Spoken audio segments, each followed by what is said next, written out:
Dando sequência a essa polêmica que a nossa TV Mídia está acompanhando aqui na Câmara Municipal de Guarabira, nós vamos conversar agora com o vereador Tiago do Mutirão. Esteve presente nessas últimas sessões aqui que aconteceram na Casa Osório de Aquino, e sessões essas bastante movimentadas, né, vereador?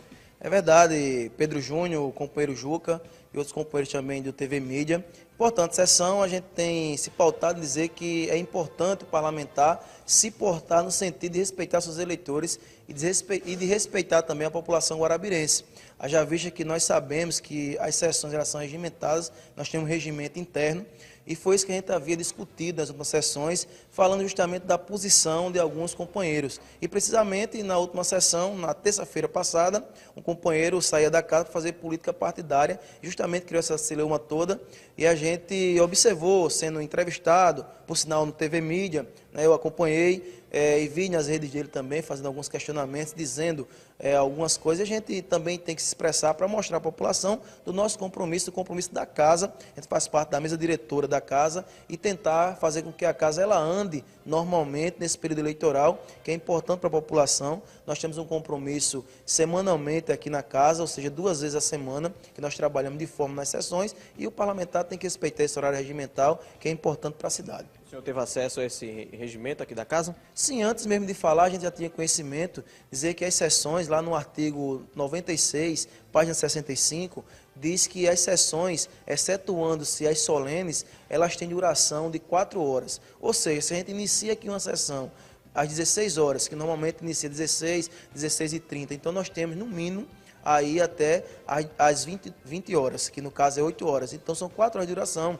Então o parlamentar ele tem essa obrigação de estar aqui na casa. Agora sim, existem alguns fatos que a gente pode relevar. Nosso filho adoece, a gente tem que levar ao hospital, a esposa também, entre outras coisas, mas relacionado à política partidária, fazer campanha política, eu acho... É desnecessário isso? Eu acho, mesmo sendo um agente político, você tem todos os horários antes da sessão. A gente até comentava agora há pouco que nós temos a semana como um todo, segunda, terça, segunda-feira o dia todo, a terça-feira pela manhã até o início da sessão posso trabalhar políticas partidárias, depois da sessão também trabalhar até a madrugada, se quiser, política partidária, mas na hora da sessão você deixar a casa para fazer política partidária, eu acho que não é interessante, eu acho que é errado. Aí o vereador citava ontem em sua fala também na entrevista que vim na casa... assinei minha presença, apresentei o requerimento, defendi. Aí eu pergunto, se todos fizessem isso, chegasse aqui na casa, apenas assinasse o livro de frequência, Meia hora de sessão não dava? apresentasse o requerimento e saía, então a população ficaria como? Fica aí o questionamento, a população pode responder isso. Sem sombra de dúvida, a gente não tem questionamento, cavalo de batalha nenhum com relação a isso. O vereador disse que a gente faz o cavalo de batalha. Pelo contrário, a gente quer que a casa ela ande normalmente nos dias de sessões. E lá à frente, ainda na página 100, o regimento diz que a presidente da casa, requerido por algum vereador, que no caso, naquele momento fui eu, que pedi que pudesse ser feita essa observação, a presidente pode contar nominalmente, fazer a chamada nominalmente dos presentes, e os ausentes ser registrados em ata, para depois tomar uma providência cabível. Aí eu não sei o que deve ser tomado como providência. Haverá uma reunião para isso, né? A gente tem que discutir isso de forma interna, com a presidente da casa, com os vereadores, para disciplinar. Nós estamos num período de eleição, uma eleição estadual, mas nós temos a casa. Né?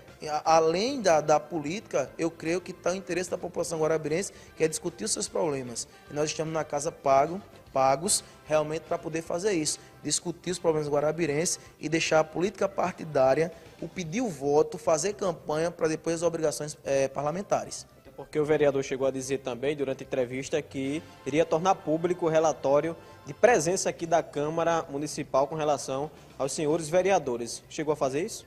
Não, ele não fez. E eu até quero que faça. Né? Eu quero que faça. Na minha posição, eu quero que faça. Eu acho que eu faltei uma sessão, que eu estava com o conjuntivite, a gente apresentou o atestado, e aí cada um que responda por si. Né? Cada um parlamentar que queira responder, vai responder. Se ele quer tornar público a quantidade de parlamentares que faltaram, isso aí fica a critério dele, é direito dele também. Mas eu acho que uma coisa não tem nada a ver com a outra. Você apresentar um relatório de quem faltou. Talvez cada um tenha uma justificativa. Mas com relação a ele, foi público, foi notório, porque colocou no seu story no Instagram, colocou nas suas redes sociais, então Guarabira como todo viu. Você faltou, a sessão não, você veio à sessão, apresentou seu requerimento, usou da tribuna, falou, todo mundo ouviu falar e depois sai, não escuta ninguém. Quer dizer, ontem aconteceu novamente isso. Depois que acabou sua fala, foi embora, foi deselegante ao eu pedir uma parte dele para discutir isso, cedeu a parte, depois tomou a palavra. Na verdade, o vereador Renato, eu tenho tanto respeito por ele e mais ainda pelo pai, que foi um grande parlamentar aqui da casa, mas o vereador às vezes foge do debate, tenta mudar o foco. Eu vejo ainda querem jogar para a torcida, falando de projeto Chupalu, falando de projeto não sei o quê, que ia tornar público isso, ver quem votou, quem deixou de votar. Eu acho que o caminho não é esse, cada um faz seu papel e jogar para a torcida deixa quem joga futebol.